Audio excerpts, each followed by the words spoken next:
राधे राधे दोस्तों, आज की इस वीडियो में हम सुनेंगे भाई दूज व्रत की कथा अथवा कहानी। तो कहानी इस प्रकार है। एक बुढ़िया माई थी, उसके 7 बेटे और एक बेटी थी। बेटी की शादी हो चुकी थी। जब भी उसके बेटे की शादी होती, फेरों के समय एक नाग आता और उसके बेटे को डस लेता था और फिर बेटे की वहीं मृत्यु हो जाती थी और बहू विधवा। इस तरह उसके 6 बेटे मर गए। 7वें की शादी होनी बाकी थी। इस तरह अपने बेटे को मर जाने के दुख से बुढ़िया माई रो रो के अंधी हो गई। भाई दूज आने को हुई तो भाई ने कहा कि मैं बहन से तिलक कराने जाऊंगा। माँ ने कहा ठीक है। उधर जब बहन को पता चला कि उसका भाई आ रहा है तो वह खुशी से पागल होकर पड़ोसन के घर पूछने गई कि जब बहुत प्यारा भाई घर आए तो क्या बनाना चाहिए। पड़ोसन उसकी खुशी को देखकर जल भुन गई और कह दिया कि दूध से रसोई लीप ले, घी में चावल पका ले। बहन ने ऐसा ही किया। उधर भाई जब बहन के घर जा रहा था तो उसे रास्ते में सांप मिला।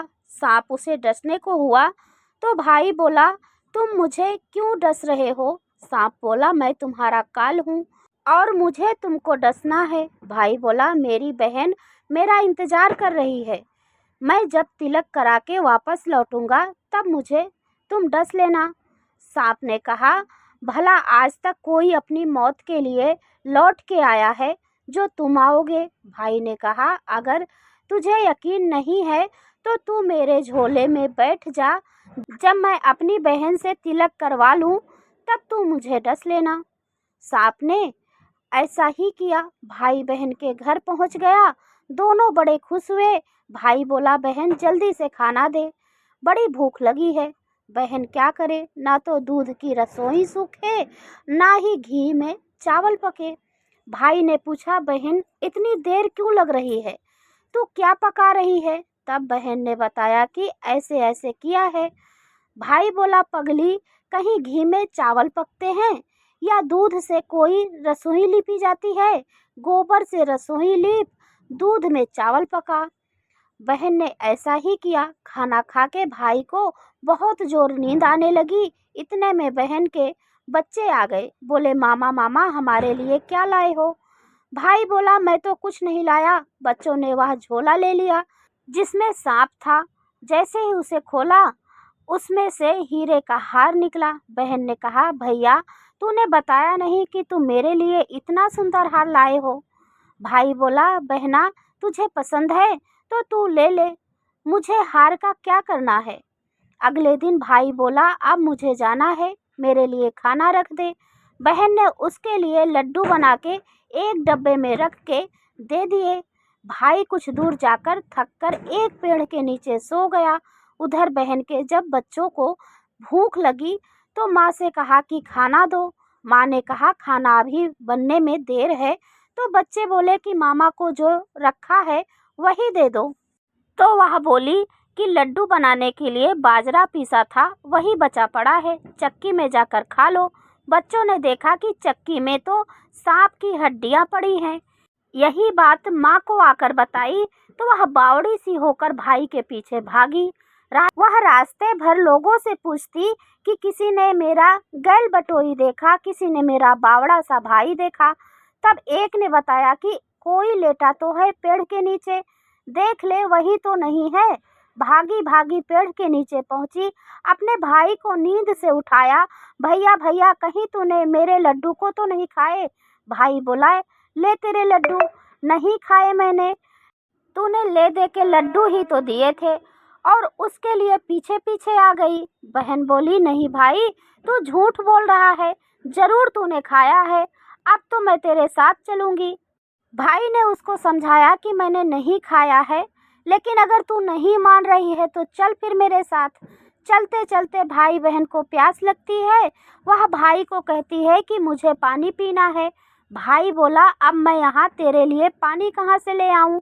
देख, दूर कहीं चील उड़ रही है, चली जा, वहाँ शायद तुझे पानी मिल जाए।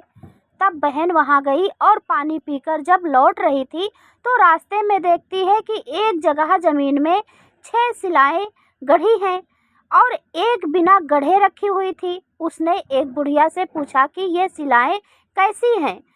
तब उस बुढ़िया ने बताया कि एक बुढ़िया है, उसके 7 बेटे थे, 6 बेटे तो शादी के मंडप में ही मर चुके हैं, तो उनके नाम की ये सिलाएं जमीन में गढ़ी है।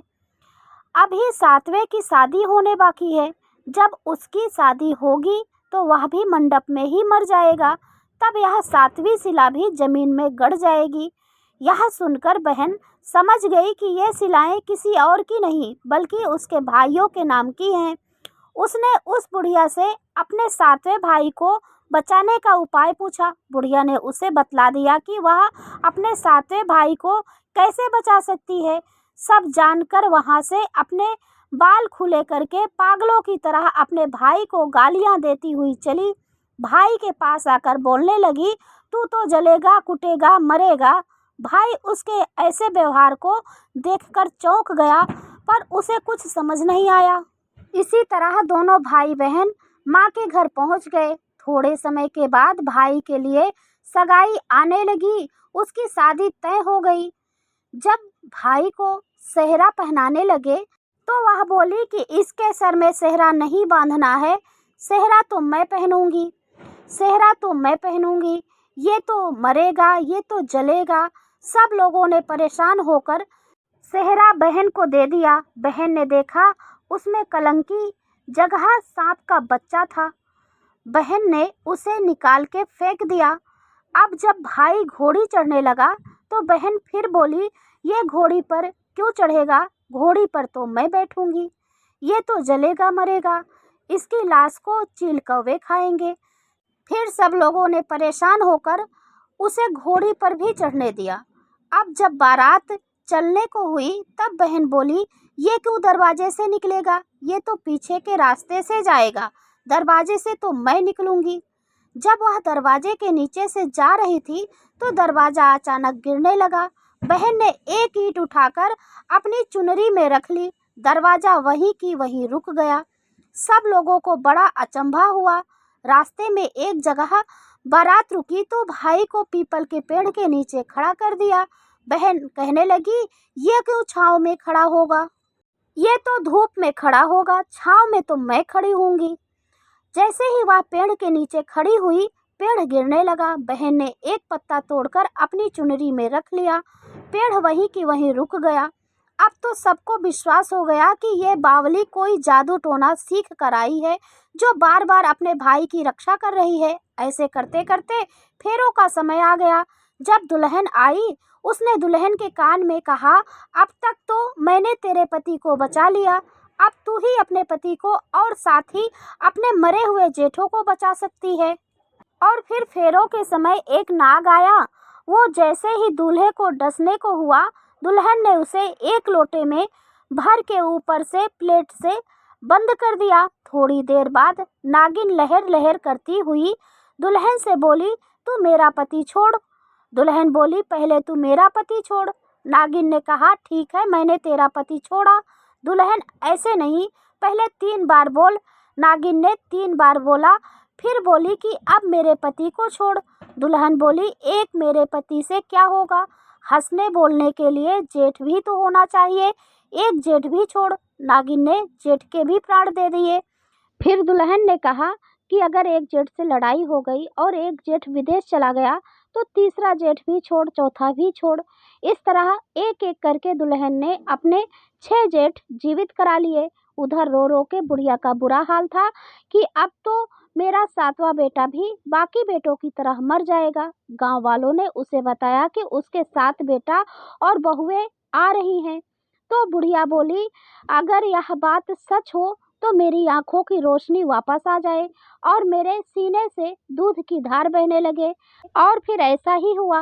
अपने सारे बहू बेटों को देखकर वह बहुत खुश हुई। बोली, यह सब मेरे तो बावली बेटी का किया हुआ है। वह बोली, मेरी बेटी कहाँ है। सब बहन को ढूंढने लगे, देखा तो वह भूसे की कोठरी में सो रही थी। जब उसे पता चला कि उसका भाई सही सलामत है तो वह अपने घर को चली। उसके पीछे पीछे सारी लक्ष्मी जी जाने लगी। तो यह देखकर बुढ़िया ने कहा, बेटी पीछे मुड़ के देख, तू सारी लक्ष्मी ले जाएगी तो तेरे भाई भाभी क्या खाएंगे। तब बहन ने पीछे मुड़ के देखा और कहा, जो माँ ने अपने हाथों से मुझे दिया है वह मेरे साथ चल, बाकी सब भाई और भाभी के पास रहे। इस तरह एक बहन ने अपने भाई की रक्षा की। तो दोस्तों, यह थी भाई दूज व्रत की कथा। यदि यह कथा आपको अच्छी लगी हो तो प्लीज़ वीडियो को लाइक और चैनल को सब्सक्राइब जरूर करें। अब मैं मिलती हूँ आपसे अगले वीडियो में, तब तक के लिए जय माता दी, राधे राधे।